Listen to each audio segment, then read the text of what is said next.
Okay, we are with the fabulous Iliana Falcon today, and so Ili, tell us a little bit about yourself. You grew up in, Arizona is where you lived previously. Did you grow up in Mexico? Yeah, so I was born and raised in Mexico, and then we moved to Arizona, and then I ended up moving back to Mexico. I was kind of going back and forth. Oh, so just jumping borders right and left. Yeah, I guess so. And then my family finally moved to Tucson, Arizona for the University of Arizona. Okay. And my older sister was in college and I was a freshman. So I did high school in Tucson and then eventually college, and then I eventually moved out here. But yeah. Okay, cool. It's been a journey. All right. Well, you know the question I'm going to ask because that's the whole thing that this show revolves around. But tell me like the most embarrassing story or a really embarrassing moment in your life and kind of how you dealt with it. So let's hear it. Let's hear the good stuff. So I'll start off by saying that when I was really young, I kind of just felt like everything was really blurry. Like that's just the way that life was. That everybody was seeing what I was seeing. I didn't really ever ask questions. I was a really shy kid. And I remember in high school, it was really intimidating being like a little blonde Mexican. And that first, You're a unicorn. language, it's like my first language was Spanish, so I would say I would mispronounce a couple of words here and there, but I was always in the AP classes, so it was always accelerated programs and literature and AP English and AP psychology and all these things, and those teachers, the professors usually pick on you and try to pick your brain apart and whatnot, but it was super embarrassing because I wasn't really confident. I had braces at that time again, and then I felt you couldn't see, you know what I mean?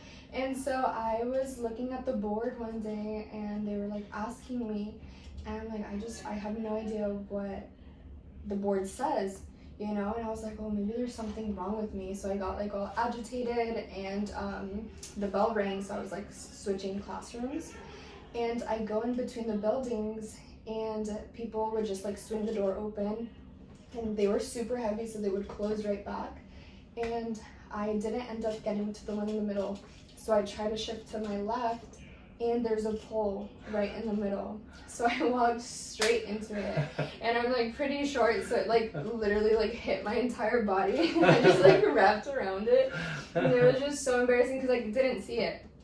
I have depth perception, so I could not see, and everybody was just laughing, and it's just so embarrassing, being a teenager. Everything is just so awkward and. So in that moment, did you fall down or you just held on to it? I held on to it, and it I was winded. I couldn't breathe, so I was coughing and whatnot. So you're trying to laugh when everyone's laughing at you, trying to make fun of yourself, but then you can't breathe and you. Yeah, and then you get into the other classroom and you're all I'm my stomach hurt, and I was oh my god, I can't see, and I'm getting picked up for not being able to see the board or anything.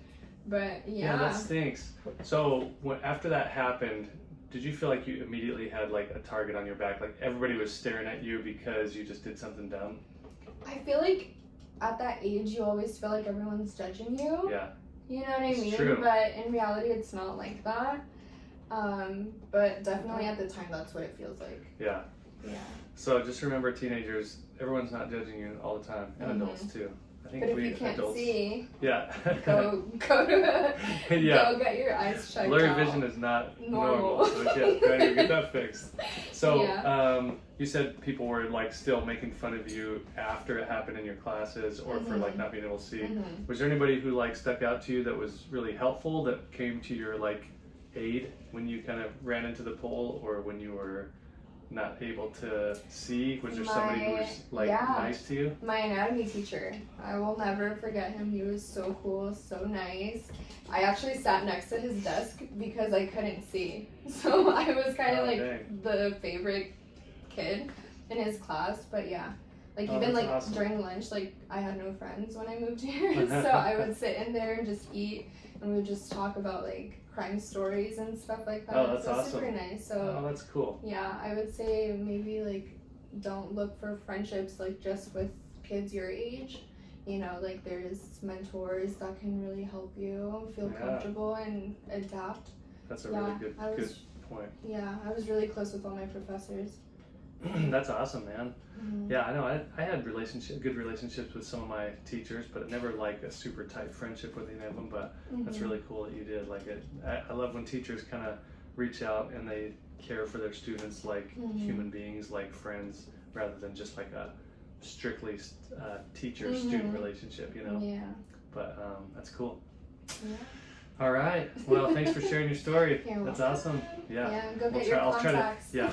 I'll try to stay out of your way when we're walking it. Oh yeah. Yeah. Keep your distance. Yeah. I'm just kidding. I won't make fun of you.